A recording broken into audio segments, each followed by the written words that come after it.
მოგესალმებით. ეს არის მილენიალი, მე კი ნუკრი შოშიაშვილი გახლავართ.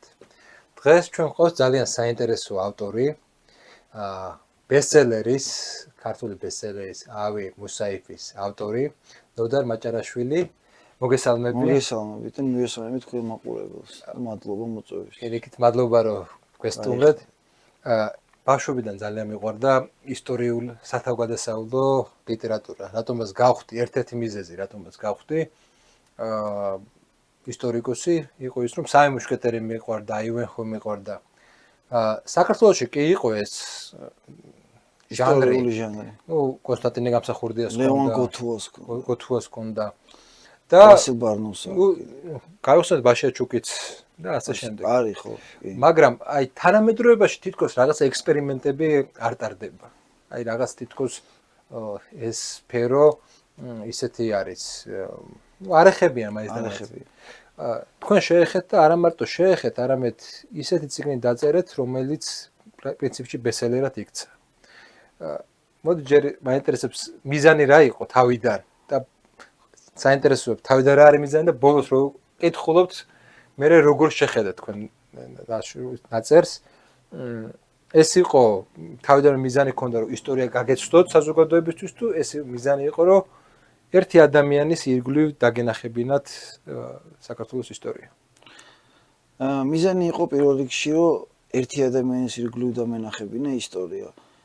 თვითონ მიზეზი დაწერის ის იყო რომ საერთოდ ბებიაჩემიდან დაწყებული სანამ ისტორიაზე დავიწყებდი სიარულს გიორგი ოთხმეზური მასწავლიდა ისტორიას და ბებიაჩემს უყვარდა ძალიან განსაკუთრებით ერეკლე და სულ მიყვებოდა ერეკლეზე და რო ის წინააღმდება მახსოვს რომ 75 წლის კაცი იყო და ქრწანისის ბრძოლაზე რომ გამოიყვანეს ძალით რო არ გამოდიოდა ბრძოლიდან და როგორ დამარცხდა ბოლო ბრძოლაში, მაგრამ რამხელა ღვაწლი აქვს საქართველოს რავი გადარჩენაზე და ჩვენი კულტურის გადარჩენაზე და ენის და რელიგიის შენარჩუნებაში და როგორი დაუფასებელი არის მაინც ერეკლეს ეს ღვაწლი და არიან ადამიანები რომლებიც ლანძღავენ და მოღალატესაც კი ეძახიან. ამის შემდეგ ეს სულ ჩამრჩა მე სვეტის ხოლოში დავყავდი იქ ერეკლეს საფლავე პირველ იქ მახსოვს რომ აი ერეკლეს საფლავე ეს მიმიყვანა და აი როგორი სადა და რაღაც უბრალო არისო როგორი თვითონაც იყო ეგეთიო სახლის და სასახლეს ეგეთი ქონდაო და ეს ფარხმალ დადებული საფლავე და ამხელა მეფის და მე იყო უკვე აბიტურიენტი ვიყავ ვაბარებდი უნივერსიტეტში და გიორგი ოთხმეზური მამზადებდა ჩემი მასწავლებელიც იყო ძალიან მიყვარდა გიორგი ცნობილი ისტორიკოსი იყო პარიკა ლორთქიფანიძის შვილი და აი გიორგისაც სულ ისეთი რაღაცა განცდა ქონდა რაღაცა დაუფასებლობის და დაუკმაყოფილებლობის ერეკლეს მიმართ და სულ მეუბნებოდა რომ აი ესეთი ცოტა აბზაცებით და რაღაცა ძალიან მე მგონი ერთი გვერდი იყო თუ რაღაც სკოლაში საერთოდ რაღაც ერთი აბზაცი იყო ერეკლეზე მეტი არაფერი საერთოდ და სულ აი გიორგიმაც რო დაიწყო რომ რაღაც ერეკლე უყვარდა განსაკუთრებით და ანუ ერეკლეს თემას რო შევეხეთ გამახსენდა რაღაც ბებიაჩემის ეს ნათქვამი გიორგის ნალაპარაკების შემდეგ და საერთოდ რაღაც ისე ჩამრჩა რა ერეკლეს ამბავი მე მამაჩემმა მითხრა რომ საერთოდ არაფერი არ არისო მხატვრულ ლიტერატურაშიო ისეთი დაწერილი არის რა თქმა უნდა იქ აკაკისაც აქვს პატარა კახი აქვს ეგეთი პოემა და იაკობ გოგებაშვილსაც აქვს და ნიკოლოზ ბარათაშვილს ყავს ნახსენები კიდე მაგრამ ესე რომ აი რაღაც მასშტაბურად ერეკლეზე ესეთი რაღაცა არისო და თუ კაი გამოგივაო აი მახსოვს მამაჩემის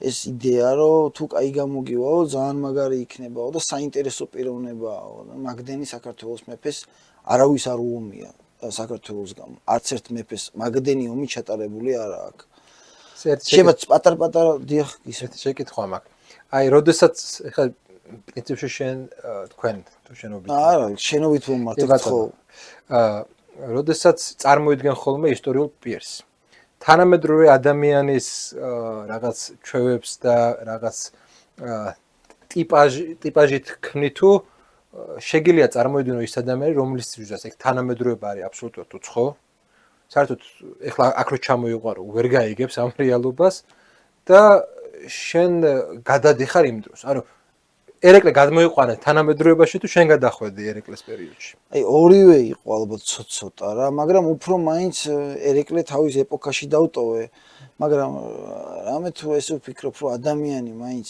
რაღაც ხრივ თავის აზრით, თავის რაღაცა მოქმედებით, თავის რაღაცა ადამიანობით მაინც არ იცვლება რა, ადამიანია, იცვლება, მაგრამ აი რაღაცა შიგთავსით თუ აი როგორ ვთქვა, ჩონჩხი ეს აზროვნების მაინც რაღაცა ერთი აქვთ ადამიანებს რა და ხო, მაგრამ ნახე, არის ესეთი მაგალითი მოყავს, აღარ მახსოვს რომელი მეგონა შპენგლერი იყო. აი იაპონელები არის ესეთი მომენტი იყო იაპონელი ზღაპარი არის, რომ სამურაის ხვდება მეგონა 12 ყაჩაღი და 11-ს რომ მოკლავს, მე-12 დაამარცხა და ეხლა დაფიქრდება რომ ეხლა შენ რომ მოკლავო, იტყვა რომ სიცხეს მოყარე ხარ ძალიან. და მოაკლევინებს თავს. რომ იმდენად უმნიშვნელო არის ეგ სიცხლის ფენომენი იმ კულტურაში, რომ ნუ სიცხლის მოყარეობა არის დამამცირებელი ფორმა.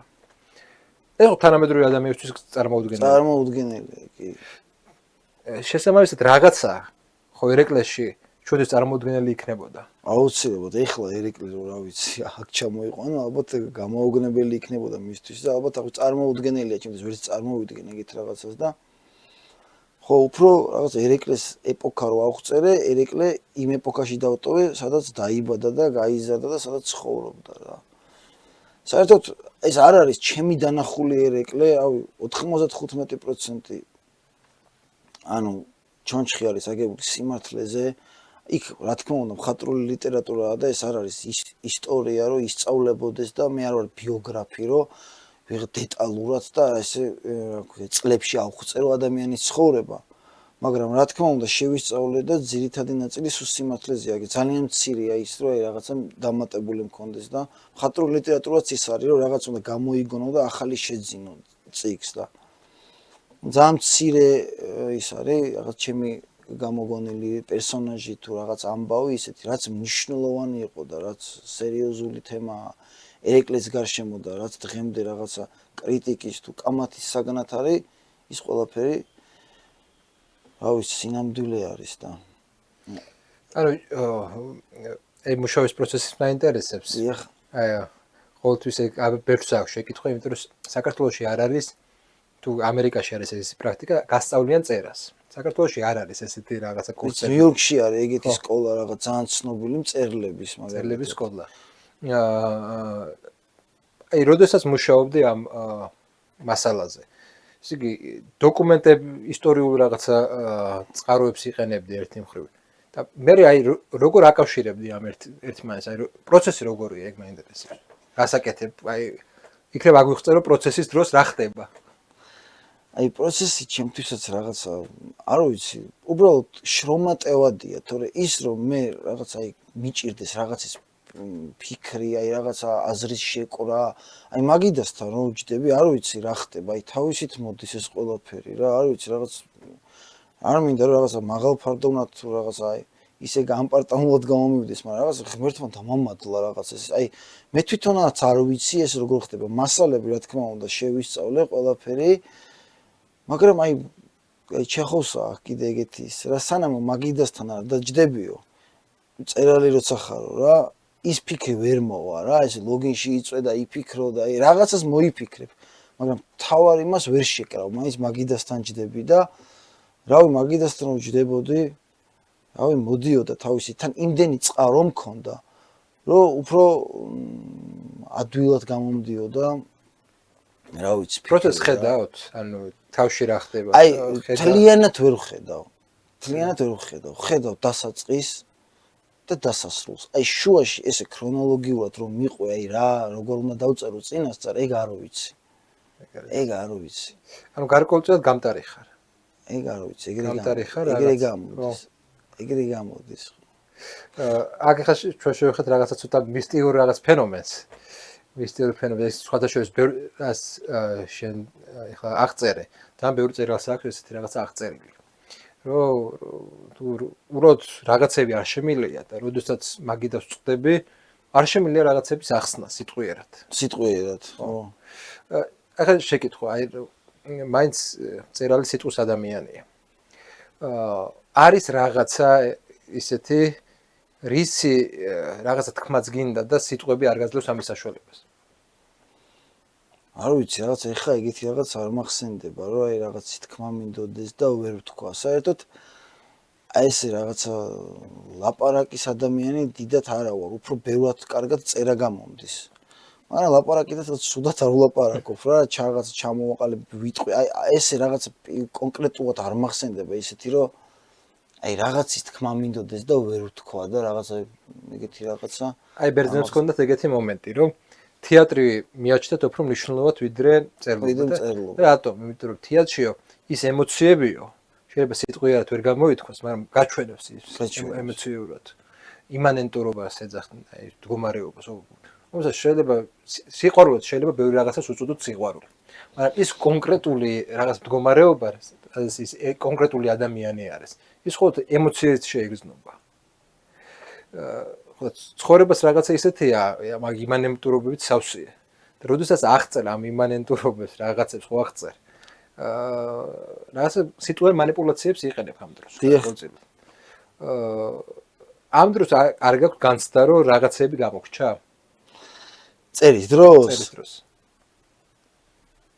აი მაგ რაღაც მომენტ კი, მაგრამ აი ძალიან ცოტა რა, ძალიან ცოტა. აი შეიძლება აი სხვანაირად უნდა გამოსულიყო, აი შემეძლო უკეთესად მეთქვა, აი საერთოდ რაღაც ანალიზი, ყველაზე რთული ეს წერის დროს არის აი ფიქრი და ანალიზი, აი პერსონაჟი რო რაღაც ანალიზს აკეთებს, რო ფიქრობს, აი რაღაც აზრი რო უნდა ჩამოაყალიბოს ისეთი რაღაც, აი ჩემთვის მაგალითად და ვფიქრობ კითხულისთვისაც ისეთი აი რაღაც ჭკვიანური და მნიშვნელოვანი რო უნდა იყოს და აი როდესაც ეგეთ რაღაცას ვწერ აი მაინც რაღაც ცოტა ხანდახან ძალიან კმაყოფილი ვარ, აი თუ გადავიკითხავ და რაღაც გული ამიჩუყდება, ან რაღაც აი ისე ვიგიზნობ რაღაც სიამოვნებას, ხვდები რომ აი ეს გამოვიდა და სრულყოფილია და ამაზე მეტი აღარ გამოვიდოდა, მაგრამ არის ხომ ეს რომ აი რაღაცა მეტი მინდა, მაგრამ ეს სიტყვებს ვერ ვკრავ, აზრს ვერ აი არის კიდე ბუნებრივი ის არის პროცესი ეგ და ყველას აქვს ალბათ ყველა მწერალს ეგრე მგონია. შეიძლება მაგალითად გმირი გიპირისპირდებოდეს იმ გაგებით, რომ მას გააჩნდეს საკუთარი პიროვნება და აღარ გაძლევდეს იმის საშუალებას, რომ მიაწერო კიდე რაღაც. თვითონ გმირი. კი, როგორ არა. კი, და აი როცა რაღაცას აწერე, ჩემთვის ეგ უკვე რაღაც აი არაბუნებრივი არის რა, რაღაც აი ამოვარდნილი მგონია, რაღაც აი ჩარჩოდან და აი თვითონ გმირს რაღაც არ შეესაბამება, ხო, უკვე რაღაც რომ მიამატებ. კი, არა, არის კი, ეგეთი რაღაცაც არის. და მე აი რაღაც გადამიჯღაპნია თავიდან და მიწერია, აი მიხვდა რომ აი ზედმეტია ეს ყველაფერი და ისე და. აი ამ პროცესში რამდენად დაგეხმარა წინაპრები. ამ შემთხვევაში მინდა ყველას უთხრა ნოდარ დუმბაძის შვილიშვილს ველაპარაკებით ახლა პირველ რიგში. გრძნობ რაღაც კავშირს თუ დამოუკიდებელ მიმდინარეობად გენეტიკურად გრძნობ ძალიან და გენეტიკის მხრივ და ნიჭის მხრივ დამეხმარა რომ რაღაცა განსაკუთრებულად დაინტერესება თემებით დაინტერესება სხვადასხვა თუ ერთ და იგივე. სხვათა შორის აი რაღაც საკითხები, აი თანამედროვე თემას რო ვეხები და თანამედროვე წიგნს რო წერ, არის რაღაც გარკვეულად მსგავსებები და რაღაც ერთი და იგივე საკითხები შეიძლება გვაინტერესებდეს და წერდეთ ერთი და იგივე საკითხებზე. ნუ რაღაც კაცთმოყვარეობას რაც შეეხება და ადამიანობას და ნუ რაღაც აი ცოტა ისტორიულ თემებზეც მაგრამ მაინც განსხვავებული მწერლები ვართ საერთოდ მე ეგრე მიმაჩნია. ყველა მაგას იძახის და რა ვიცი, ეგრე ჩანს ეთყობა რა, ხან ეგრე იძახიან მკითხველები. შენთვის რა არის ეს განსხვავება? ჩემთვის? ჩემთვის ისაა განსხვავება, რომ აი რაღაც ისტორიულ პერსონაჟებზე მაგალითად ბაბუა ჩემი ესე არ წერდა რა, რაღაც აი მე რო რაღაც პეტრე მოციქულზე დავწერე, ერეკლეზე დავწერე, კოტე აფხაზზე დავწერე. აი მაგ ჭრილში ვხედავ განსხვავებას. უფრო რეალისტი იყო რაღაც იმ პერიოდის რეალობას აღწერდა. რეალობას აღწერდა იმ პერიოდის. ხო. თანამედროვეობას მაგ პერიოდის. და ეგ შემთხვევით ის ხომ არ არის, ან ბევრი, აი მაგას ბევრი სტუდენტი მყავს ესეთი, რომელს მეუბნება რომ თანამედროვეობაში რა არის? ისტორიაში ვეძებ, რაღაც გმირებს ისტორიაში ვეძებ დიდებას. თანამედროვეობით უკმაყოფილო ხარ? თანამედროვეობით რაღაცეებში უკმაყოფილო ვარ, რაღაცეებში სხვადასხვა უფრო უკმაყოფილო ვარ, კი. გაქცევა გინდა? არა, გაქცევა არ ან მინდა, უბრალოდ სხვა პერიოდში. აი რაღაც ისეთი ეპოქა დადგა, მაგრამ ჩემთვის ჩვეულებრივად ანუ არ მიკვირს, უკვე არაფერი აღარ მიკვირს, რა ვიცი. ისეთი ეპოქა დადგა, რომ თითქოს რაღაც აი ერთგულება, მეგობრობა, აი ღირსება, აი ვაჟკაცობა, რაინდობა, ეგეთი რაღაცები დასაცին რაღაცად გახდა რა. აი თუ ეგეთი თემები გაწუხებს, თითქოს რაღაცა ჩამორჩენილად გთვლიან და თავარი რაღაც აი მატერიალიზმი არის რაღაც თუ რაღაც აი რაღაცაში სარგებელი არ მოგაქვს თუ რაღაც აი გამოსადეგი ადამიანი არ ხარ უბრალოდ საერთოდ რაღაც ისე გიყურებენ აი თვითონ კინოინდუსტრიაშიც რაღაცა ისეთი სიტუაციაა რომ რაღაც თუ ინცესტზე არ გადაიღე და რაღაცა ჰერმოფროდიტებზე არ გადაიღე და რაღაც დაბულინგებულ რაღაც გეებზე არ გადაიღე არ გაძლევენ იმას რაღაც პრიზს ჟიურის პრიზსაც არ მოგცემენ და ნუ აი ეს რა თქმა უნდა თავს მიიჩნევ ძველ ადამიანად არა კონსერვატორად მივიჩნევ ძველი ადამიანი და კონსერვატორი ადამიანი შეიძლება რაღაც მსგავსება იყოს და საერთო კონდეს მაგაში მაგრამ მაინც არ მივიჩნევ ძველ ადამიანად საერთოდ მაშინ ესე შეკითხვა დროის ადამიანად მიიჩნევ თავს თუ დროს ხომ არიან ეპოქის მწერლები არიან ეპოქალური წერლები კიდე ანუ მისი დროის წერლები და წერლები რომლებიც საკუთარ დროს უსწრებენ საკუთარ თავს როგორ აღიქვა აი არ ვიცი რაღაც ისეთი შეკითხვაა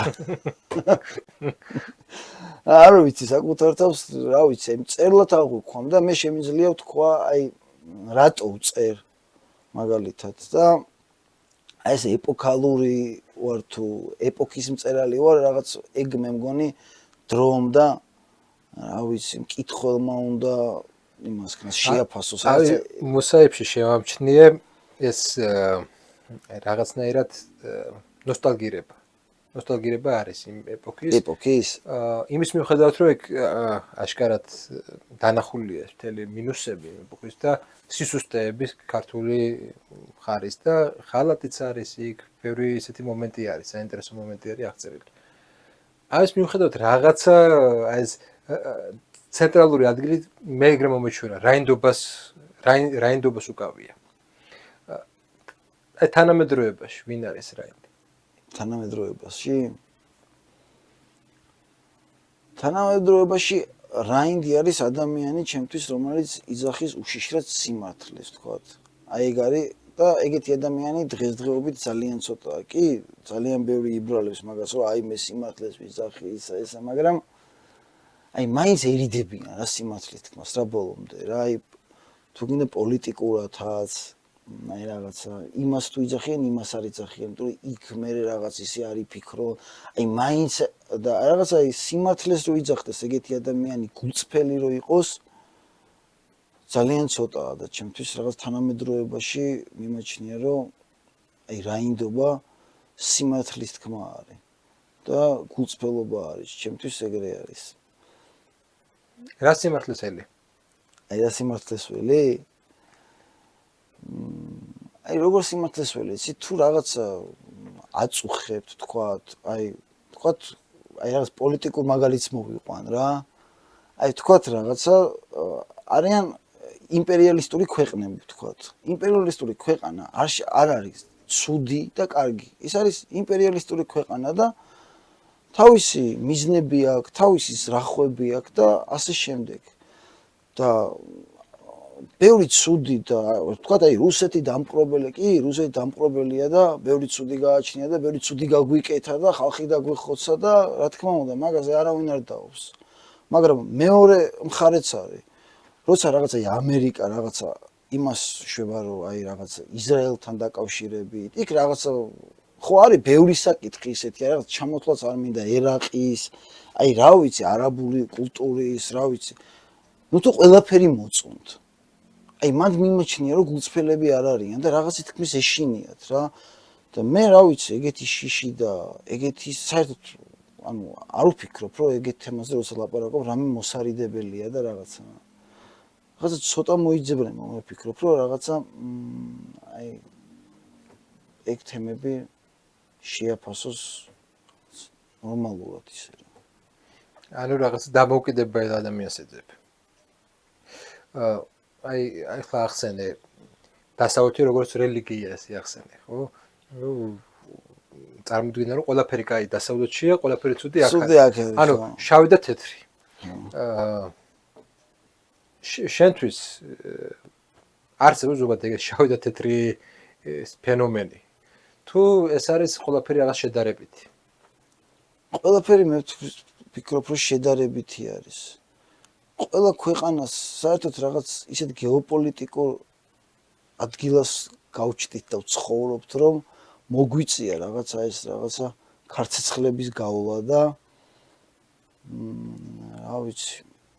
აი ქონდა ახლა რაღაც შეხება იმ ადამიანებთან, ვინც განსხვავებულ აზრს რაღაც რუსეთუმეს უწოდებს. ხო, აი განსხვავებულ აზრს რაც შეეხება, აი უკაცრავად რა, აი რა ისე თქვა მინდა ისეთ აი თვითონ ევროპა დგას აი ძალიან მარტივ რაღაცაზე რა, სხვისი აზრის პატივისცემაზე რა.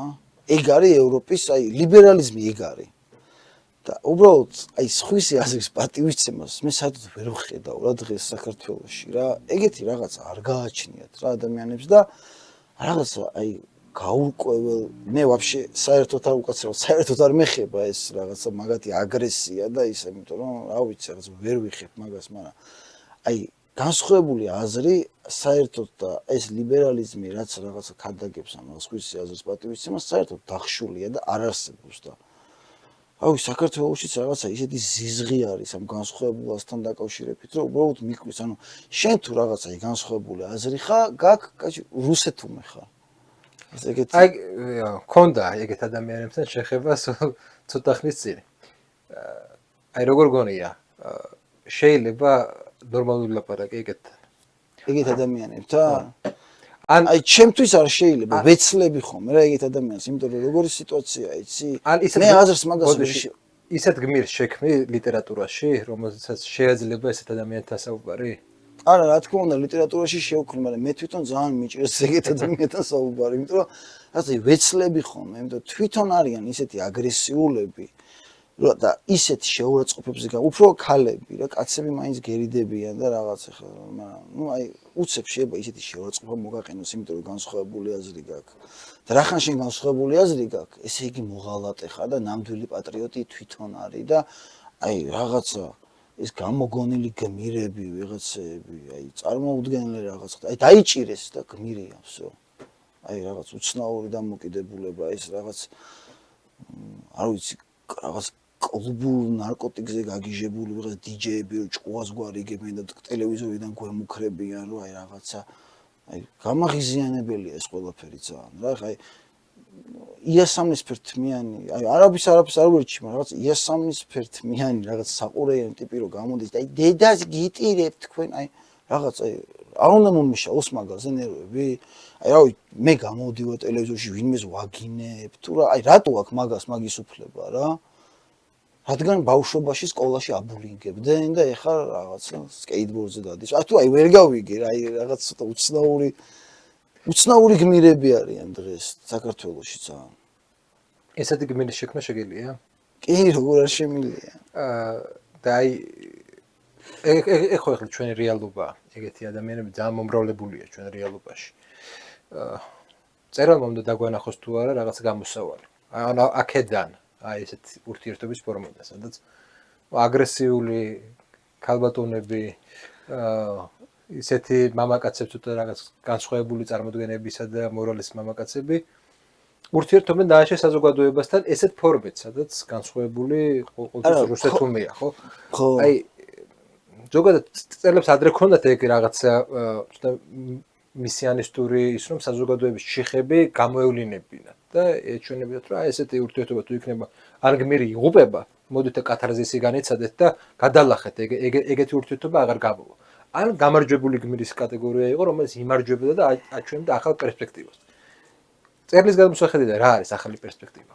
როგორ უნდა იყოს? მაინც და მაინც სხვერპლი გჭირდება ახლა რომ გადავიაზროთ ეს სხერბლი იმათ ჭირდებათ მე მგონი რაღაც აი აგრესიულ ადამიანებს თითქოს რაღაც აი მუხტის ასაწევად თორე რა ვიცი ჩვენ მგონი სხერბლი რა გვჭირდება სხვათა შორის აი ჯონ სტეინბეკს აქვს ეგეთი რაღაცა ნათქვამი 1947-ში იყო თბილისში ხო და გაგიჟდა რომ წერლებს უყურებენო როგორც ღმერთებსო რა ქართველებიო რა რაღაც გაღმერთებულიყავთო რა ეგეთი რაღაცა არ გამიგიაო რა იქ წერს და ამერიკაში მწერალი არის აი ჩვეულებრივად რა ვიცი დადის რაღაცა ჯიბე გამოხეული ჩვეულებრივი რაღაც არც არავინ მაგას არ უსმენსო და ესო კაი კი არ არისო მაგრამ აი რაღაცა აქაც რაღაცა ის ფიქრობ რომ რაღაც გადამეტებულად უყურებენ ამ წერლებს და წერალი ჩვეულებრივი ადამიანია და რა ვიცი მე იმიტომ წერ მაგალითად რომ რაღაც ჩემი წარსული გადავარჩინო და ესე მატარებელივით არ ჩაიაროს და კითხველმა აი როცა წაიკითხებ ჩემ ნაწარმოებებს ახლა თავის-თავი დაინახოს და რაღაცა ახალი აღმოაჩინოს და მესამე ვარიანტი არის ის რომ აი ისტორიული მოვლენები და ადამიანები რომლებიც დაუფასებლები არიან და რაღაც დავიწყებულები არიან შევძლო ის რომ ადამიანებს რაღაც ეს პერსონაჟები თუ ისტორიული პიროვნებები და მოვლენები შევახსენო და რაღაცა უკვდავი გავხადო მათთვის იმიტომ რომ ვფიქრობ რომ იმსახურებენ ეგ ადამიანები მაგას აი ეგ არის რაღაც ჩემი მე მაგიტო ვწერე საკუთარი მისია თავს იგივე დაუწესე არა საინტერესო ის არის პოზიცია ანუ შენ იმ იდეას ეწინააღმდეგები როგორც მივხვდი სტალინისტურ იდეას რომ წერალი სულის ინჟინერია ხო არა ხო ვეწინააღმდეგები და უნდა იყოს ეს ისე როგორ წარმოგიდგენია შენ ადამიანი იმის გარეშე რაღაცა ორიენტირის გარეშე ეგ ორიენტირი შეიძლება აი ორიენტირი რას გულისხმობს ანუ ნახე ყოველთვის ვიღაცა გმირი ხავს დიახ ეს შეიძლება ისტორიული იყოს შეიძლება ლიტერატურული გმირი ყველას ვიღაცა მოწონს და რაღაც სამაგალითოა ვიღაცა შეიძლება რომელიღაც ფილმიდან ვიღაც გმირი ხო აი დღეს სხვათა შორის მაგას ვხედავ სტუდენტებში რომ განიცდიან დეფიციტს ისეთ მისაბაძ მაგალითის განიცდიან დეფიციტს ყველა რაღაცა თითოს ანტიგმირები გმირებად რაღაცნაირად ეგეთი მომენტია და თითოს მოთხოვნა არის რომ აი მინდა რა ეგ რომ ვიღაცას შევხედო აი ამ საშინელებაში სადაც ვარ ესაც აქ იყო და გადალახა ეს მდგომარეობა აი ეს მინდა ვნახო გადალახა აჯობა ამ რეალობას და გადალახა თითქოს აი სად არის ესეთი გმირი ხო აი რაღაც ახლა ესე გვარების და სახელების დასახელება გამიჭირდება მაგრამ არ არსებობს ეპოქა სადაც ეგეთი გმირი არ მოიძებნება ალბათ ყოველთვის იქნება მისაბაძი ღირსეული ადამიანი სულ რაღაც ქვეყანა დაინგრეს და წაილეკოს მაინც აღმოჩნდება ეგეთი ადამიანი მაგრამ აი მე მწერალი მყავს ერთი მეგობარი სხვათა შორის ისეთი ცნობილი მწერალია დღესდღეობით და აი არ მინდა ეხლა თქვა სახე და გვარი დავას მაგან მითხრა რომ დღეს ჩვენ გმირები არ გვჭირდებაო რა აი არ გვჭირდებაო ხო და მე არ ვეთანხმები მაგას იმიტომ რომ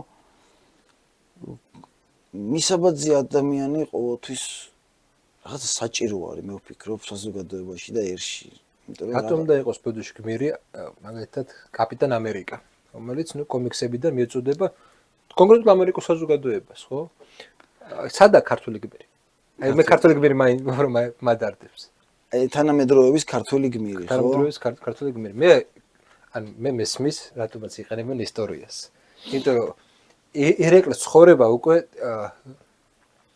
ვინც არ უნდა უწოდოს მოღალატე იმას ვერ უნდა ხდალი იყო ვინც არ უნდა უწოდოს მოღალატე იმას ვერ იტყვის რომ კაი ნიჭიერი მხედართმთავარი არ იყო და ის კლასიკური გმირის ჩვევები არ ქონდა მაგას ვერ იტყვიან შეიძლება თქვა რომ აი რუსეთს რატომ იცა ეს გერუგევის ტრაქტატი და ასე შემდეგ ეგ არგუმენტი მაგრამ პიროვნულ დონეზე ვერ ეხებიან უაშკაცი აი თანამედროვეობაში მინდა აი ერეკლეზე ერთ დაუბრუნდეთ მაგთებს ერეკლეზე მინდა ორი სიტყვა თქვა უბრალოდ აი რასთან დაკავშირებით იცით ეს ტრაქტატთან დაკავშირებით ტრაქტატი 1793 წელს გაფორმდა და ერეკლე რო გარდაიცვალა მაგის შემდეგ რუსებმა გააფორმეს და მაგას არ იძახიან და რატო აი ელემენტალური თუ უნდა აგინო ერეკლეს მაშინ ჩაიხედი ამ საქართველოს ისტორიის სხვა ტრაქტატი 1799 წელს გაფორმებული გიორგი მე-12-ს და მან უკვე შევედით რუსეთთან არა მფარველობის ქვეშ არამედ მფლობელობის ქვეშ მაგაზე მოაწერინეს გიორგის ხელი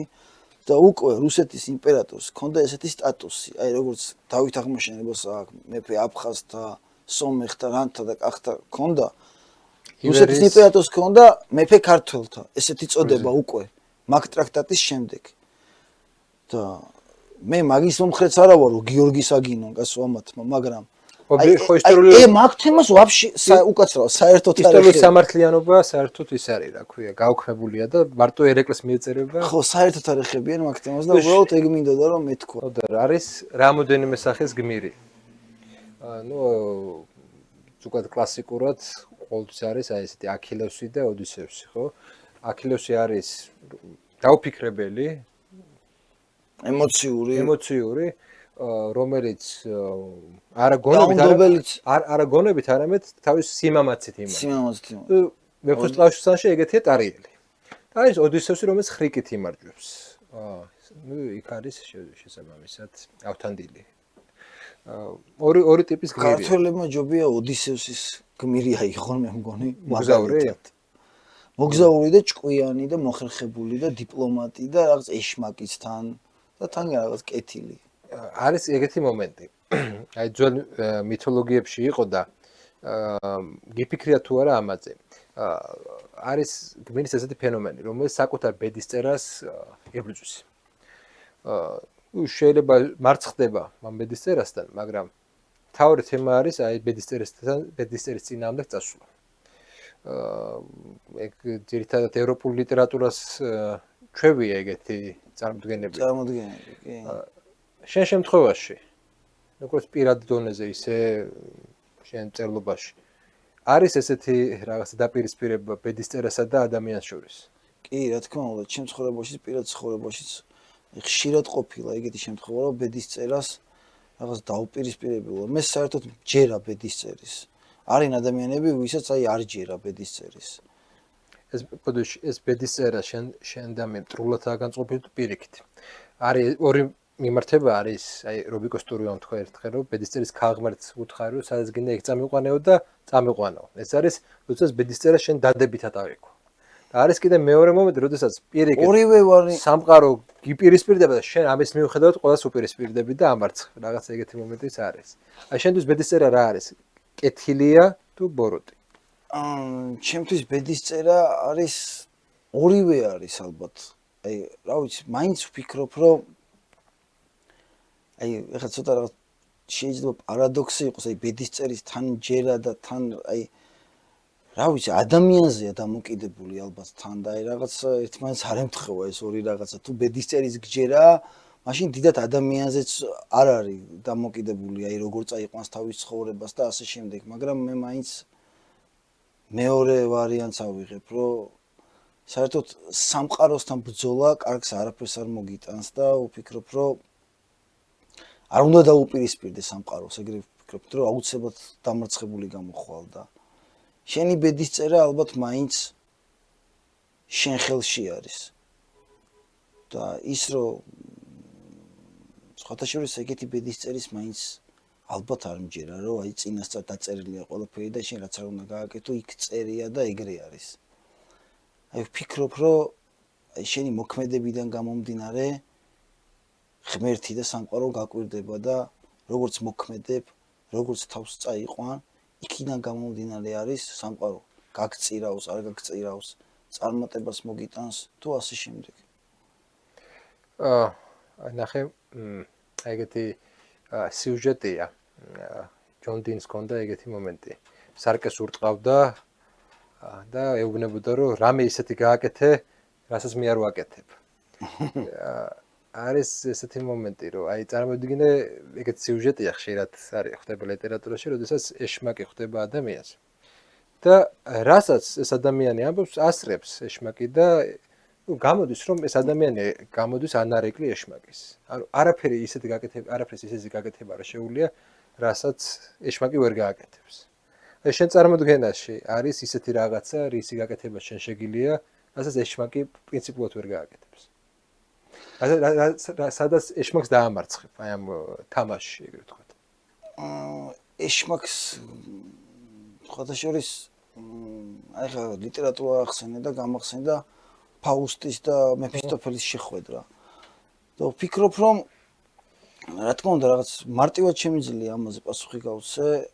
აი სიკეთის დროს შემიძლია დავამარცხო ეშმაკი, ოდესაც რაღაც სიკეთეს ვაკეთებ, მაგ დროს ალბათ უძლურია ეშმაკი, რომ რაღაცა მომერიოს ან რაღაც ისეთი. აი მაგას ვერ გააკეთებს ვფიქრობ რა. აი ადამიანს რო შეუძლია სიკეთის გაკეთება, ვფიქრობ, რომ აი ეშმაკს არ შეუძლია რა. იმიტაცია ხო შეუძლია? იმიტაცია შეუძლია, კი, მაგრამ აი სხვანაირი სიკეთეს გააკეთებს რა. აი ადამიანი უფრო გულწრფელ სიკეთეს გააკეთებს, ვიდრე ეშმაკი. აი გულწრფელი სიკეთის გაკეთება არ შეუძლია, ესე ვფიქრობ რა. აი რაღაცის გამომდინარე შეიძლება რაღაც ეტაპზე გააკეთოს სიკეთე, მაგრამ ბოლოს იქ მაინც აუცილებლად ბოროტება და ცუდი დახვდება. მაშინ ესეთი შეკითხვა. აი ესეთ რაღაცა სიკეთის დროს რა. რეალობაში რო გადავიტანოთ. აი ჩვენ რეალობაში არის ესეთი მომენტი, ნუ გაბრალებენ მოღალატეობას. ეს დაბრალება ზუსტად იციან რა რეაქციას გამოიწვევს. გაქვს იმის უნარი, რომ ისე არ მოიქცე, რაც აქ ჩაფიქრებული. ან იმის თქმა მინდა, გაქვს იმის უნარი, რომ მოატყუო ამ შემთხვევაში ის, ვინც ამას აკეთებს და აჯობო მას. იმიტომ რომ მამას მეც მიფიქრია. მე მაგალითად აი ხა ვლაპარაკობდი, არ მაქვს იმის უნარი, რომ სხვათა შორის აი სადღაც ვიждდე, ან კაფეში, ან რაღაც საზოგადოებრივ თავშეყრის ადგილას, ან რესტორანშია სადმე და რაღაც აი ჩემ ქალაქში ვიღაცა მოვიდეს კამერით, ტელეფონით და მოღალატე მითხრას და მე ეს მოვითმინო. არის პირდაპირ ვიძახი, რომ ეგეთი რაღაც ის არა მაქვს მე. მაგის ნერვები მე არა მაქვს.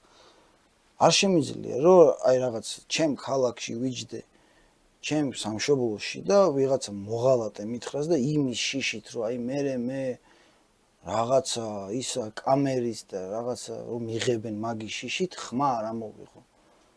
აი მანდ ალბათ უძლური ვარ. ალბათ არა უეჭველი უძლური. აი ამ შემთხვევაში ეს რეაქციები ხო ისეთია, რომლის გათვლაც მაგათ ეშმაკ შეუძლია. კი.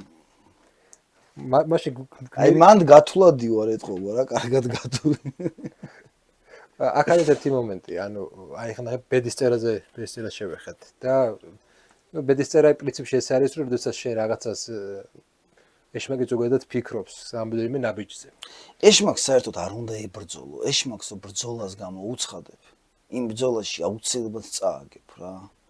ეგრე ვფიქრობ. შენი გზა უნდა გქონდეს და აი რაღაც შეჯიბრი, ტყუილში, აი რაღაცა ხრიკებში, ფიქრში, აზროვნებაში ვერანაირად ვერ მოუგებ. შანსი არ არის მაგის. ერთადერთი შემთხვევა არის თუ აი სიკეთის დროს შენი სიკეთე ბევრად გულწრფელი იყოს და ანგარების გარეშე ხდებოდეს და აი მაგით აჯობო და აი მანდ შეიძლება თორე სხვა შემთხვევაში ის რომ ეშმაკს ბრძოლა გამოუცხადო და არავითარ შემთხვევაში ანუ წაგებული ხარ უეჭველი. ამიტომ რაღაცა შენ გზას უნდა მიყვე და ბრძოლის გარეშე და პაიქრობის გარეშე თვითონ გაგეცლება შემდეგ. აუცილებლად. თუ ბრძოლას გამოუცხადებ, მაგასთან შედიხარ უკვე კონტაქტში და აუცილებლად დამოცხებული გამოხო. დაიგნორირება. დაიგნორირება. მაგრამ აი ამ მომენტში ახლა, როდესაც გმირი რაღაცა ეტაპებს დადის. მაგრამ არ არსებობს ადამიანი, რომ რაღაცაში არ წამოიკიდოს ეშმაკმა, არ არსებობს. ნახეთ, აი კლასიკურ გმირისგან განსხვავებით, კლასიკური გმირის დამახასიათებელი არისტოტელეს მიხედვით არის უნებლია შეცდომა. აბა შენთვის ეგ ნაცნობია უნებლია შეცდომის ფენომენი. თანამედროვე გმირები, აი კომიქსის გმირები, ხშირად შეცდომლები არიან. ანუ თავიდანვე კაი ისინი არიან. თუ კი კლასიკური გმირები რაღაც შეცდომას უშვებენ და მე ასწორებენ ამას. თანამედროვე მოიტანა ესეთი ტიპები, რომლებიც თავიდანვე იდეალურები არიან. რაღაცნაირად, აი სუპერმენი. ანუ სუპერმენი დაიბადა ესეთი. მას არანაირი შეცდომა არ მოსული. ხო, გამოსწორება არ დაჭირდება. საერთოდ ეგეთი ფენომენი არის დღესდღეობით, აი რაღაც თანამედროვე სამყაროში, რომ თვლიან, რომ აი ეგეთ კითხვებს სვამენ ხოლმე, რომ აი თავიდან რომ შეგეძლოს ცხოვრების დაწყება. შეცვლიდი რამეს, რომ ეკითხებიან ერთმანეთს ადამიანები რაღაცა თოქ-შოუებში, თუ აი ბევრჯერ მომისმენია ეგ შეკითხვა და ეხლა მიღებულია ეგეთი პასუხი, რომ არა, არაფერს არ შევცვლიდი, იმიტომ რომ ეს ჩემი შეცდომები კი არ იყო. ეს მე გამოცდილებად მივიღე და ჭკუა, ანუ როგორი ამპარტყავანი უნდა იყოს ადამიანი, რომ ესე იგი ცხოვრება თავიდან დაგაწყებინეს და შენ თვლი, რომ ისეთი მაგარი ტიპი ხარ და მიუხედავად იმისა, რომ შეცდომები დაუში, ის შეცდომებიც საჭირო იყო და არაფერს არ შეცვლიდი, რა ვიცი, მე ძალიან ბევრ რაღაცას შევცვლიდი ჩემ ცხოვრებაში, ძალიან ბევრი შეცდომას დამიშვია, არასწორედაც მოუქცეულა, რავი, ადამიანი ვარ, ჩემი ნაკლებით, ჩემი განცდებით, ჩემი მინუსებით. როგორ შეიძლება, რა ვიცი, ეგეთი პასუხი გასცე ადამიანს, აი, არ ვიცი მე, რა ვიცი. რაღაც ეხა ეგ არის მიღებული. მაშინ მეორე შეკითხვა, გექნებოდა ძალა შეკითხვა. ეს მეორე საკითხია. ის სული შეიძლება იყოს ეს ერთი. ძალა ალბათ არ მექნებოდა, ხო. აი რო შემეცვალა, თავიდან დამაწყებინა ცხოვრება? მაშინ რაღაცა იგივე რაღაც მომენტებში შეიძლება მქონოდა ძალა. ალბათ რაღაც მომენტებში არ მექნებოდა. საერთოდ ნამდვილი შეცდომა ის არის, რომელსაც ვეღარ ასწორებ. ხო, კონფუცის აქვს რა. აი რომ ვეღარ გამოასწორებო შეცდომასო. აი ეგ არის შეცდომაო. და დანარჩენი ყველაფერიო გამოცდილება და ადამიანი ხარ და შეიძლება რაღაც ისეთ გააკეთო და არის რა ეგეთი შეცდომები რომ ვეღარ ასწორებ. ხო არის ეგეთი შეცდომები? კი, რა თქმა უნდა. ეგეთი შეცდომები უამრავია. უამრავია. მაგრამ აქ არის ერთი ისეთი მომენტი. სრულის დონეზე, ეხლა თქვი, არ გაქვს ის განცდა, რომ ანუ უკან რო იხედები საკუთარ თავს რო უყურებ და საკუთარ გამოცდილებას რომ გადანახავ. რომ უბრალოდ დეტერმინირებული, ანუ სხვადასხვა ძალებისგან იმართებოდი. რომ არ ქონდა ის შენ შეგიძლია მხოლოდ გაცნობიერო შენი წარსული. აწუს გაცნობიერება რთულია. აწუს გაცნობიერება ალბათ წარმოუდგენელია, მაგრამ ავიც არიან ადამიანები, ვინც მაგასაც აკეთებენ ალბათ რა. აი აწუს ვინც აცნობიერებს, არ ვიცი. გენიოსები ალბათ ისეთი რაღაც, არ ვიცი. მე ძალიან მიჭირს. დრო თუ არ გავიდა, თუ არ დავფიქრდი, თუ რაღაცა სხვანაირად არ დავინახე, ძალიან მიჭირს აი რაღაც. აქ ამჟამად და აწყოს სუსტი გაცნობიერება რა ხდება, როგორ ხდება, რა უნდა მექნას სწორედ უპასუხი, აი რაღაც ძალიან რთული არის. წარსულის გაცნობიერება აწყოს ვაკონტროლებთ. წარსულის გასაგებია, რომ უკვე ჩვენ გონებაში დალაგებულია. ხო, ახლა ვეღარ შეცვლი და დალაგებულია და გაცნობიერებულად უფრო ჩამოყალიბებული გაზრი ეს უნდა გექნა, არ უნდა გექნა და აწყოს კონტროლი შეიძლება ეცადო რაღაც ცადო ისწავლო ემოციის მართვა, მაგრამ ის რო აი ესე სრულყოფილად თქვა რომ აწყოს ვაკონტროლებთ, ალბათ ეს წარმოუდგენელი რაღაცაა. აი ხა შე როგორ ფიქრობ, რა ვიცი. მე საკუთარი ძალებით, ადამიანური ძალებით ალბათ ვერა. ადამიანური ძალებით ვერა. ეგ შეკითხვა რატომ დავსვი? ეს დაკავშირებულია თავისუფლებასთან. ანუ შენ ბედისწერიდან დაიწყე რომ შენთან ახლა ვინმე რომ მოვიდეს მოღალატეზე, გექნება ეგ რეაქცია. ეგ ახლა შენი გასნობიერებული არჩევანია თუ უბრალოდ თუ ემოციურია ის იქნება, არა, გაცნობიერებული არჩევანია, აი გაცნობიერებული მაგ. ანუ 1000 ჯერ რომ მოვიდეს, 1000 ჯერ ერთ და იგივეს გააკეთე. უეჭველი. იმიტომ მაგაზე ძვირფასი ჩემთვის არაფერი არ არის და რა ვიცი, ეგეთ რაღაცას უბრალოდ ესე აი რაღაც მარტივად თუ რაღაც სლენგ ვერ გავატარებ რა ეგეთ რაღაცას. უბრალოდ ვერ გავატარებ. მე არ ვიქნები მაშინ. რას ნიშნავს მაშინ საკუთარი თავის გადალახვა ამ პროცესში? სად უნდა გადალახვა? საკუთარი თავის გადალახვა ის არის რომ მოусმინო მაგას არანაირ რაღაც წინააღმდეგობაში არ შეხვიდე, ადგე, ქუდი დაიხურო და წახვიდე. ეგ არის საკუთარი თავის გადალახვა. მაგრამ მე არ ვთვლი რომ ადამიანმა ყოველთვის საკუთარი თავი უნდა გადალახოს. ალბათ არის მომენტები რომ მჯობესი იქნება რომ საერთოდ ვერ გადალახოს, იმიტომ რომ ვფიქრობ რომ რაღაც მისი პიროვნული ღირსება და რაღაცა მისი მისი პიროვნება იკარგება მაგდროს რა, ეს მარტივად რო თქვა, რაღაცა იგივე ვფიქრობ, რაღაც მომენტებში. აი, არის ეგეთი მომენტი. ტრანსგრესია ქვია ესეთ პროცესს. მაგალითად, სიყვარულით, როდესაც ჩვენ ადამიანური რაღაცა შეზღუდულობის, ბუნებრივი შეზღუდულობის გადალახვა შეგიძლია. მაგალითად, აი, ავიღოთ, რომ ადამიანი არაა მზად თავი გაწიროს. მაგრამ ბრახ ხედავს, რომ ბავშვს და უცებ წირა. ვიღაც უცბად, ხო? ანუ აი ეს რაციონალურად არ არის, რომ დაფიქრებულა არ არის მზად. მაგ ხო, რაციონალურად არაა მზად, მაგრამ აი მოხდა რაღაცა, რაც აღემატება მის რაციონალიზმს, მაგრამ ეს ერთი მომენტია. მეორე მომენტია, როდესაც აი თავდადებულის მაგალითი ავიღოთ. იცი რომ მოკლავენ. და რაციონალურად მიდიხარ ამოეთ. საერთოდ ბრძოლას ის იგებს, ვინც თავს წირავს. აი, ვინც ფრთხილობს. ბრძოლას ვერ მოიგებ ეგრე. არ არსებობს ბრძოლის მოგება, თავი თუ არ გაწირი. ანუ დაშვებული უნდა გქონდეს ყველანაირი ვარიანტი. თუ ფრთხილობ და აი ესე ხარ. ეგრე ძალიან ძნელია ბრძოლის მოგება. მაშინ თავი უნდა გაწირო. გადავედით სიკვდილის ფენომენზე. ეგ მე არ ვიძახი ხარ ისეთის. ხო არა, მასშტაბური ძალიან ისეთი. ეს ზოგადად სამხედრო სტრატეგიაში ესეა, რომ სტალინი იძახდა ბაგას. ну სამურაების ის მაგალითია, რომ ჩათვალე რომ უკვე მკვდარი ხარო და მეორედ ვეღარ მოკუტები.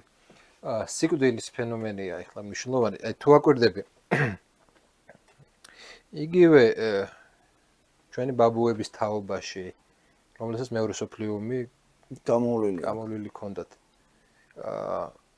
სიკვდილთან მიმართებაში იყვნენ როგორები. ანუ ჩვენ რაღაცა პრობლემები ძალიან გვგონავს. აი თუ დაკვირვებული ხარ აი წინა თაობას, მაგ პრობლემებს უყურებდნენ უფრო რაღაცნაირად ლაითად, ხუმრობით. მიმართება არ ქონდათ დამთგუნველი. ანუ შეეძლოთ იმის მიუხედავად გულში მე სიკვდილთან დაკავშირებით, ხო? ტრაგედიებთან დაკავშირებითაც და ზოგადად ყველაფერი იმასთან დაკავშირებით, რაც არის სირთულესთან დაკავშირებული. მას შორის ყველაზე დიდი პრობლემა რა თქმა უნდა სიკვდილია. დღეს ჩვენ ისეთ რაღაც ეპოქაში ვიყვებით, აი პატარა, აი არ მეთანხმები, უკვე ჩემთვის იმ ტრაგედია, ხო? ანუ სად გაქრა ეს ღიმილი, რომელთაც აი ამ ჩვენ ტრაგედიას უნდა დავაპირისპირდე. მე შეიძლება პირადად რა თქმა უნდა ვერ მოვესწარი, აბუა თქვენს, მაგრამ მისი ნაწარმოებები წაკითხული მაქვს და ეგ იგრძნობა, რომ ეს რაღაცა იუმორის ელემენტი ჯაბნის სიკვდილის ელემენტებს ჯაბნის. და აი დღეს თითქოს ეს მომენტი გამქრალია. დღეს თითქოს მაინც სიკვდილით აღარ უნდა შევხედოთ, უბრალოდ სიცილით აღარ უნდა შევხედოთ სიკვდილს. ადრე იყო ეს მომენტი რაღაცნაირად. კი. ადრე ისეთი ეპოქა იყო, აი ეგ სხვათაშორის ახლა რასაც მუშაობ, რომელსაც წერა იქ მიწერია, რომ აი ადამიანები, აი იმდენად ყოველდღიური იყო ეს რაღაცა გასაჭირი, მეორე მსოფლიო ომი გამოიარეს, ეს ტრაგედიები ყოველდღე ალბათ ვიღაცა სახში ვეღარ ბრუნდებოდა, გაჭირვება, აი რაღაც ეს ერთი ნაჭერი პური, რომ ოჯახის წევრს 7 კაცზე ტყდებოდა ასე შემდეგ. ეს ყოველდღიურობა იყო ეს ყველაფერი და რაღაცა იუმორით ვარ შეხვედროდნენ ამ ყველაფერს და ღიმილით და იმით.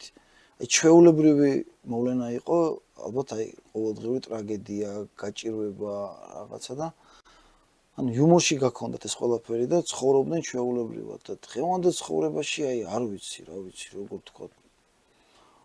უბრალოდ აი ისეთი ზიზღია და ისეთი არ ვიცი რა მოიტანა იცი და ეხლა პასუხი არ მაქვს. ეხლა დღეს რატო არის ესეთი სიტუაცია, რომ რახან რაღაც განსხვავებული აზრი აქვს ადამიანს, ნუ აი ეს ტრაგედიაა და ოჯახის წევრები ერთმანეთს კარგავენ და ბავშვების მაკაცები ერთმანეთს ვეღარ ეურთიერთობებიან და მეც რაღაც მაგის ხრეპლი ვარ, აი ბევრი ადამიანთან რაღაც გამიცივდა რა ურთიერთობა მაგის გამო რა. თვითონ დამოკიდებულებას ვაწყობ თავ იმათ, რომ მე არანაირი პრობლემა არ მაქვს.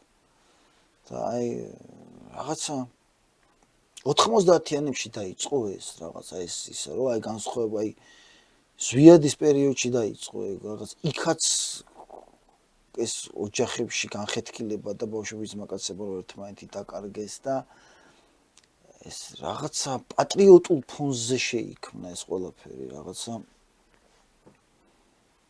მე ვფიქრობ, რომ პატრიოტიზმი ესმით არასწორად და იმიტომ არის ის, რომ განსხვავებული აზრი ტრაგედია და მოღალატეობრივად მიაჩნიათ, ალბათ. მოდი მარტო აი მანდ მივედი. განსხვავებულას არ შევეხოთ. აი შვილი ხავს. ჯენზის თაობას მიეკუთვნება? 2012-ში არის დაბადებული. მე მგონი უკვე აღარ. ხო, ეს ჯენზის ის ასაკი წლები მე არ ვიცი. თუ აკვირდები მაგ ახალგაზრდებში, რომ სიამბლეში მათი აგრესიულობის, თედრიგის სფეროში აგრესიულობის მიუხედავად, ძალიან მოწყვლადები არიან. აი რაღაცა ემოციურად მოწყვლადები არიან, მორალურად, ფსიქოლოგიურად მოწყვლადები არიან და მე არ მიკვირს, რომ ეს ადამიანები ჩათრეული იყვნენ რაღაც პროცესში და მარტივად იყვნენ ჩართული. და განცდამ რჩება, რომ რა სუსტი თაობა მომდის. ხო, ყველა აქებს ამ თაობას, მაგრამ მე განცდამ რჩება, რომ უბრალოდ რეალურ წინააღმდეგობას რო შეეჯახონ, ან იმ წინააღმდეგობას, რაც თუნდაც ჩვენ უახლეს ისტორიაში იყო 90-იან წლებს გულისხმობ.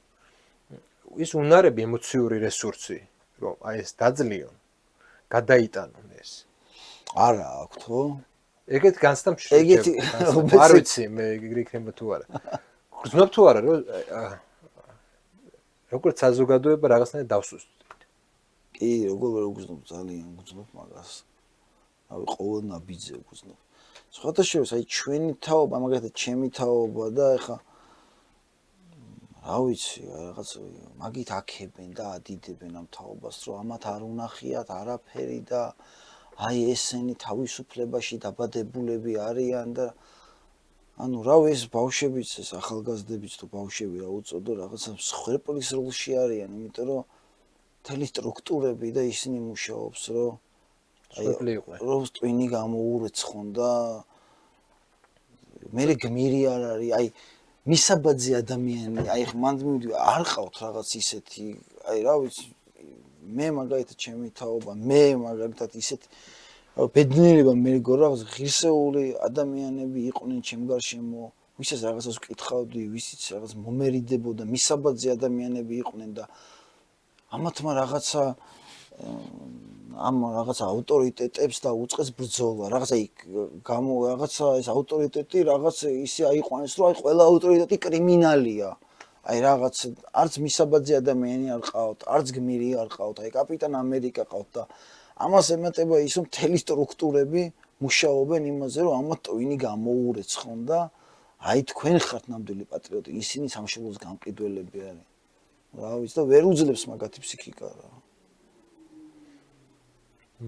ელოდები აი მან ესეთ ადამიანების აღწერას, ცდილობ რომ აღწერო ესეთი ახალგაზრდა. ანუ შეგიძლია რომ ჩახვიდე მათ ფსიქიკურ რაღაც სიღრმეებში? ან ცრული თუ გაქვს ამის? აი სხვათა შორის იმიტომ რომ ჩვენ შვილებს ეხებათ ეგ პრინციპში. ჩვენ შვილებს ეხებათ, კი. კი, სრულიც მაგ და ვფიქრობ, რომ მაგიდას თუ დავждები, უფრო ღმად ჩავალ რაღაც მაგათ ფსიქიკაში ეგრე მიმაჩნია რა. აი ძალიან დიდი პრობლემაა რა რაღაცა ჩვენ და შვილებს შორის აი რაღაცა ძალიან დიდი უსკრულია თითქოს რაღაცა არ არის თითქოს რა რაღაცა ესეთი კავშირი ჩვენს და ჩვენ შვილებს შორის და ეს ძალიან დიდი პრობლემაა. ჩვენებრალია ეს? არა მგონია რა ჩვენი ბრალი იყოს რა. აი რაღაცა ეპოქა მოიტანა ეს ყველაფერი რა. რაღაცა გარდატეხვის ყოველი საუკუნის 20-იან წლები არის აი რაღაც განსაკუთრებული რაღაცა კატაკლიზმებით და რაღაც გარდატეხვებით და აი ჩვენც რაღაცა მაგ ეპოქას რომ მოვესწარით რავი მაგის ხვეპლნე ვართ უფრო რაღაც მიმაჩნია რომ ჩვენი ბრალი ეს არ არის რაღაც ეპოქა მოიტანა აქ მე საიდ როგორ შემოდის მაშინ თავისუფლება ანუ ნახე შენაირად და ჩემნაირად ეხლა ძალიან ბევრი ადამიანი ფიქრობს განსაკუთრებით ის ვინც გვიყურებს ის კატეგორია ადამიანების იმდენად უძლურები ვართ, რომ ეს რეალობა ამ რეალობის შესვლა არ შეგვიძლია. იმდენად ძლიერია ის რაღაცა ტალღა, იქითა ტალღა, რომ ნუ კი რაღაცა თითქოს ინდივიდუალურ წინააღმდეგობას უწევთ, ან გვინდა გავუწიოთ, მაგრამ ვერ ვაჩერებთ რაღაცნაირად. ესე ვართ, ესე რაღაცნაირად დაპატარავებულები ამ სამყაროში. ნუ რა ვიცი, ისეთი ეპოქა დგება, რომ აი რასაც ვილაპარაკეთ, ძალიან მუშაობენ სხვათა შორის იმაზე, რომ აი რაღაცა არ იყოს განსხვავებული აზრი. ხარ წარმატებული მწერალი. და შენ ახსენე, რომ როდესაც სკოლებში მიდიხარ, ძალიან ბევრი ბავშვი კითხულობს და გახარებულია შენ როდესაც მიდიხარ. კი. მაგრამ აი საერთო ფონი თითქოს არის სხვანაირი. სხვანაირი. მოდი ესეთ ანალიზს თავი დავანებოთ, უბრალოდ ვთქვათ, რატომ არ შეგვიძლია ჩვენ ეს საერთო ფონი შევცვალოთ? ჩვენ და ჩვენაირი ადამიანებს. თუ უკვე რაღაცა ხედავ შენ რაღაცა გარდამტეხ პერიოდს, რომ იცვლება ეს და შეიძლება მალე დადგეს ის პერიოდი, როდესაც ის ხარე განებდება ესე ვთქვათ და დაიწყება რაღაც ახალი რეალობა. ძალიან რთულია, იმიტომ რომ ისეთი ძალა არის მობილიზირებული და ისე მოქმედებენ და ისე მუშაობენ, თუნდაც აი ამ რაღაცა ტვინის გამორეცხვაზე თქვით ახალგაზრდების, რომ აი აქ რაღაცა ისეთი ფონი შექმნა, რაღაც კონსერვატიული ძალიან რთულია. მაგრამ რაღაც ესეც ვერ იტყვი, რომ თითქოს ყველაფერი დამთავრებულია და საერთოდ ფორი არ იქნება და ეს ინდივიდუალური ბრძოლები მიდის და არიან ადამიანები, ვინც რა ვიცი, სხვანაირად ფიქრობენ, მაგრამ ეპოქა არის, მე მგონი არა მარტო ჩვენ ქვეყანაში, არამედ საერთოდ სოფლიოში ისეთი შექმნილი რაღაცა ის second hand-ის დროს ვეძახი მე, რომ რა ვიცი, ძალიან რთული არის ის, რომ ჩვენ შვილებთან და პატარებთან რაღაცა საერთო ენა გამოვნახოთ, რაღაც ძალიან გვიჭირს და ეგ რაღაც მხრივ ტრაგედიაც არის, მაგრამ რა ვიცი, შეიძლება ყველა ეპოქაში იყო ეს პრობლემა, რა ვიცი. ესე ტრაგიკულად თლად მე არ უყურებ ამ თემას, რა ვიცი. მაგრამ რეალობის შეცვლა და ფონის შექმნა ფაქტია, რომ ძალიან გვიჭირს დღეს. ეგრე მგონია, მე ეგრე მიჩვენება, რა ვიცი. ხო, გვიჭირს. მოდი აი დასასრულისკენ მივდივართ. და აი რამოდენიმე მინი შეკითხვას დაგისვა. აი მოკლე პასუხებით. აი შენთვის აი შენ რო გკითხონ ერთი მთავარი რჩევა, რასაც ახალგაზრდა ადამიანს ეტყობდი, მოკლეს. აი რას ურჩევდი? რომ ამ ცხოვრებაში რაღაცა საკუთარი თავი იპოვნოს. საკუთარი თავის პოვნა, რა ვიცი, ცხოვრებაში. მე ვიცი რომ შენ გაიარე რაღაც გზა და რაღაცნაირად ბოლოს იპოვე საკუთარი თავი და ეს გამოცდილება სხვათა შორის ადამიანები ახალგაზრდები ვერ იღება სხვის გულწრფელი უნდა იყოს ადამიანი, რა ვიცი. აი მარტივად ურჩევდი მაგას, რომ ადამიანი უნდა იყოს გულწრფელი და აი რა ვიცი, ჩემთვის მთავარი ცხოვრებაში ის არის, რომ რა ვიცი, აი ჩემი ენები ვიპოვნო და სულიერი სიმშვიდე ვიპოვნო, ჩემი ენები ვიპოვნო და რაღაც ისეთი შევქმნა, რასაც რა ვიცი, აი ამ ქვეყანას და ამ ხალხს, ჩემ ხალხს, რომელიც ყველაზე ძალიან მიყვარს, ეგ დაუტოვო და რა ვიცი, ეცადონ, რომ გულწრფელები იყვნენ, იმიტომ რომ მე ვფიქრობ, რომ აი ისეთი ტვინის გამორეცხვის ოპერაცია მიდის, რომ რაღაც ხრივ აი თვითონაც არ ჯერათ, რასაც იძახიან და რასაც აკეთებენ და რაღაც ხელოვნურები არიან ძალიან. რავი, რაღაც გულწრფელობის აკლებობას ვხედავ, რა ვიცი. რას ეთყობდი? ღმერთს როდესაც შეხვდები, ან რას ეთყობ ღმერთს? რას ვეთყობდი? აი არ ვიცი რა, ესე მარტივი გასაცემი არ არის ამ კითხვაზე ეს პასუხი, აი არ ვიცი რას ვეთყობდი რა. ალბათ ფიქრი მომიწევს მაგაზე რომ გავცე რა. აი მაგ შეკითხვას, აი ხშირად გამიგია შეკითხვა, უცებს ცემენ ხოლმე პასუხს. აი მე იმას ვეთყოდი, ამას არ ვიცი, აი ესე ალბათ ფიქრი უნდა რა ღმერთთან შეხვედას. ღმერთთან შეხვედას კი არა, ადამიანს რო ხვდები, მაგაზე ვფიქრობ ხოლმე წინასწარ რა. რომ აი რა უნდა უთხრა ახლა ამ ადამიანს, რომ აი რა უნდა უკითხო, რომ აი რაღაცით დავაინტერესო, ან რა უნდა გავაკეთო და აი ღმერთთან შეხვედრას უეჭველი ერთი სამი თვე ფიქრი მომიწევს რა უნდა უთხრა. აი ბოლო. რას ეტყვი ბაბუა შენს რო შეხვდები? ბაბუა ჩემს რო შევხვდები? აი რა ვიცი, გავიცნობდი უფრო ახლოს, იმიტომ რომ საერთოდ არ ვიცნობ და სულ გადმოცემით და აი ოჯახში სულ ბაბუა ჩემზე ლაპარაკი და აი გავიცნობდი ახლოს და პირველ რიგში მადლობას ვეთყოდი იმისთვის, რომ აი გენეტიკა და ნიჭი მისი ყველაზე მეტად ჩემ ოჯახში რაღაც ჩემთან ამოხეთქა. ფაქტია. მაგაზე ვეთყოდი მადლობას. უღრმესი მადლობა. უღრმესი მადლობა სტუმრობისთვის. მადლობა თქვენ. იმედია თქვენთვის საინტერესო იყო ეს გადაცემა. ჩემთვის ნამდვილად საინტერესო იყო და დაწერეთ კომენტარები, დაწერეთ შეკითხვები, გიპასუხებთ და გქონდეს გარკვეულწილად დაფიქრების საშუალება რეალობაზე, წერილობაზე და ადამიანის სულზე. მადლობა ყურადღებისთვის, მოვალ შეხვედრამდე.